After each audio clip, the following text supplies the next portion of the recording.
Haluat säkin tehdä tällaiset ihanat kynnet alle vartissa, jos haluat, niin SAN 19R on sun ratkaisu. Nimittäin tällä sä voit tehdä 2 kättä yhtä aikaa.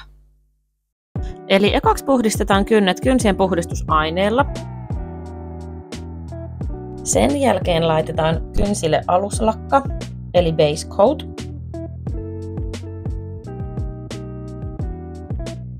Ja laitetaan myös tähän toiseen käteen, koska me halutaan tietää, että miten tämä kynsien teko onnistuu molempiin käsiin yhtä aikaa. Tämän jälkeen laitetaankin kynnet uuniin, ja tässä uunissa on se hauska, että tässä on 4 eri aikatoimintoa.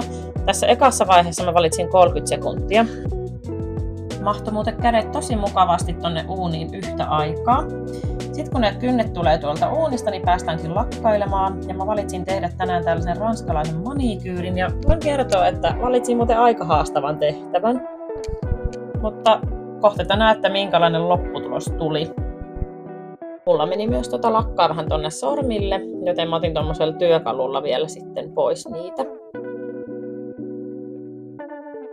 Ja tässä uunissa on tosiaan 4 eri aikatoimintoa, 30 sekunnista sinne 99 sekuntiin.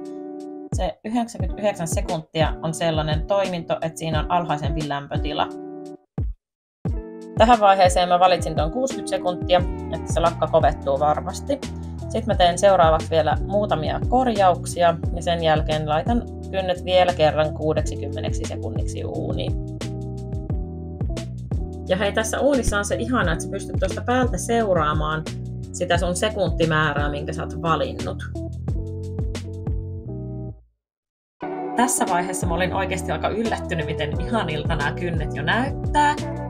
Ja sen jälkeen me laitetaan vielä toi päällislakka eli top coat ja laitetaan vielä hetkeksi aikaa kynnet uuniin. Viimeisenä noi kynnet sivellään vielä vanulapulla ja kynsien puhdistusaineella. Ja kattokaa, miten upea tästä lopputuloksesta tuli. Siis wow!